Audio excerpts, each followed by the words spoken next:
नमस्कार, मैं हूं साक्षी सिंह। स्वागत करती हूं आप सबका हमारे चैनल जीएसटी सुविधा केंद्र में। आज हम उन 6 सवालों पर ध्यान देंगे जो हर एक पीपीएफ इन्वेस्टर को इन्वेस्टमेंट करने से पहले पूछ लेना चाहिए। पब्लिक प्रोविडेंट फंड या पीपीएफ सरकार समर्थित स्मॉल सेविंग स्कीम है। हालांकि 1966 में अनऑर्गेनाइज सेक्टर के वर्कर्स और सेल्फ एम्प्लॉयड व्यक्तियों को रिटायरमेंट के दौरान सोशल सिक्योरिटी देने के उद्देश्य से ये शुरू किया गया था। एक बहुत पसंदीदा टैक्स सेविंग इन्वेस्टमेंट अब ये बन चुका है। लेकिन अभी भी जब भी आप पीपीएफ अकाउंट खुलवाएं तो कुल 6 तरह के सवालों पर जरूर ध्यान दें, क्योंकि आपका पैसा मेहनत से आता है। लेकिन आइए, क्या है वो 6 सवाल, अब उनके बारे में बात कर लेते हैं। पहला सवाल है कि क्या रिटर्न अश्योर्ड है। इन्वेस्टर को हर साल एक फिक्स रिटर्न की अश्योरिटी दी जाती है। हालांकि सही अमाउंट हर क्वार्टर में रीसेट किया जाता है। इससे पहले रिटर्न हर साल फिक्स किया जाएगा। अब इसे और अधिक मार्केट अलाइन भी रखने के लिए सरकारी सिक्योरिटीज के अनुसार इसे हर तिमाही यानी क्वार्टर में रीसेट किया जाता है। 1986 से 2000 के बीच रिटर्न 12% सालाना थी।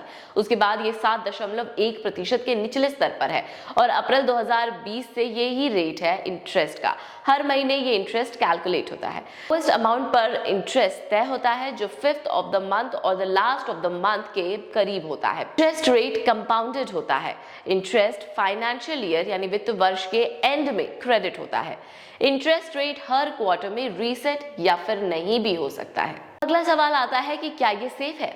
ये एक सॉवरेन बैक्ड इन्वेस्टमेंट है, यानी ये किसी देश की राष्ट्रीय यानी नेशनल सरकार द्वारा जारी किया जाता है।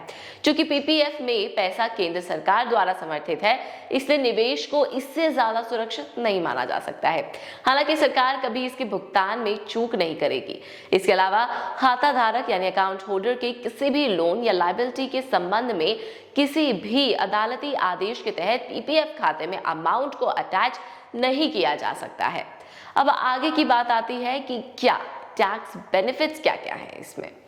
इन्वेस्ट किया गया अमाउंट इनकम टैक्स एक्ट की धारा 80C के तहत डिडक्शंस के लिए एलिजिबल है। अर्न्ड इंटरेस्ट यानी अर्जित ब्याज भी टैक्स फ्री है। इंटरेस्ट को प्रिंसिपल इन्वेस्टमेंट में जोड़ा जाता है और कंपाउंडेड किया जाता है और एक्यूमुलेटेड अमाउंट भी मैच्योरिटी ऑफ टैक्स पर टैक्स फ्री होती है। यही ईईई निवेश बनाता है, यानी एग्जेम्प्ट और एग्जेम्प्ट यानी छूट। अब अलग अलग स्टेजेस में टैक्स एग्जेम्पशन को रेफर करता है। इन्वेस्टमेंट्स पर टैक्स ब्रेक, एक्यूमुलेशन फेज यानी अर्जित ब्याज के दौरान कोई टैक्स नहीं और विड्रॉल के समय 0 टैक्स, यही सब मिलता है। अब क्या आप जॉइंट अकाउंट खुलवा सकते हैं अपने बच्चों के साथ। एक व्यक्ति के नाम पर केवल एक पीपीएफ खाता हो सकता है। कोई भी एक से अधिक खाते नहीं रख सकता है। साथ ही जॉइंट अकाउंट होल्डर होना संभव नहीं है, लेकिन नॉमिनेशन फैसिलिटी उपलब्ध है। खाता धारक की मृत्यु के मामले में खाता बंद कर दिया जाएगा।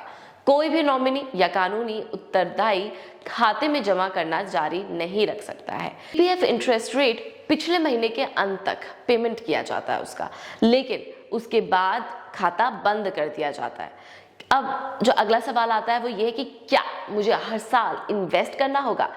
तो हाँ, आपको हर साल 15 साल की पीरियड में निवेश करना होगा।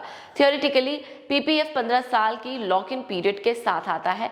तकनीकी रूप से यानी टेक्निकली ये 16 साल। खाता खोलने की तारीख मैच्योरिटी डेट की काउंटिंग नहीं की जाती है, यानी कि इसके बजाय मैच्योरिटी की काउंटिंग की तारीख उस फाइनेंशियल ईयर के अंत से ली जाती है, जो कि 1 अप्रैल से 31 मार्च माना जाता है, जिसमें आपने जमा किए थे पैसे, चाहे जिस महीने या तारीख में किया गया हो। आप किसी भी वित्त वर्ष में मिनिमम 500 रुपए से इन्वेस्ट कर सकते हैं 1.5 लाख रुपए तक। अब आप इसे एक बार में या किश्तों में भी इन्वेस्ट कर सकते हैं। चाहे तो आप एक बार 1.5 लाख रुपए डाल दीजिए या 500 जैसे भी आपको सही लगे, आप वैसे उसे डाल सकते हैं। अब बात आती है कि क्या आपका पैसा लॉक रहेगा इतने टाइम के लिए। कुछ परिस्थितियों में आप इसको 5 साल से पहले निकाल सकते हैं, जैसे खाता धारक, जीवन साथी या बच्चों की जानलेवा बीमारी के केस में, या खाता धारक बच्चों की उच्च शिक्षा का खर्च किसी भी चीज के लिए। यह खाता धारक विदेश में शिफ्ट हो गया है और रेजिडेंसी बेस्ड चेंजेस हुए हैं, जुर्माने के तौर पर उस समय से पहले बंद करने पर खाता खोलने की तारीख से 1% का ब्याज काटा जाएगा। दूसरी ओर अगर आप मैच्योरिटी मैच्योरिटी तक खाता रखते हैं और ऐसा करना जारी रखना चाहते हैं तो आप उसके लिए भी इसे कर सकते हैं, इसको छोड़ सकते हैं। खाता 5 साल के लिए बढ़ जाएगा। तीसरे और छठे वित्त वर्ष के लिए जान लेते हैं। हालांकि लोन के रूप में लिया गया अमाउंट इंटरेस्ट सहित चुकाए जाने तक रिटर्न बंद हो जाता है, इसलिए अगर कोई अर्जेंसी है तो ही आप इसे लें। और अंत में 7वें वित्त वर्ष से पार्शियल विड्रॉल फैसिलिटी का लाभ आप उठा सकते हैं।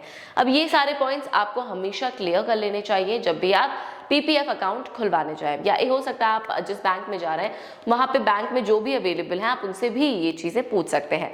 फिलहाल आज की रिपोर्ट में इतना ही, विदा लेते हैं आपसे और लेटेस्ट अपडेट्स के लिए सब्सक्राइब कीजिए हमारा चैनल और लाइक और शेयर कीजिए इस वीडियो को और मेंशन कीजिए अपने डाउट्स या कॉल कीजिए जीएसटी सुविधा केंद्र के टोल फ्री नंबर पर। नमस्कार।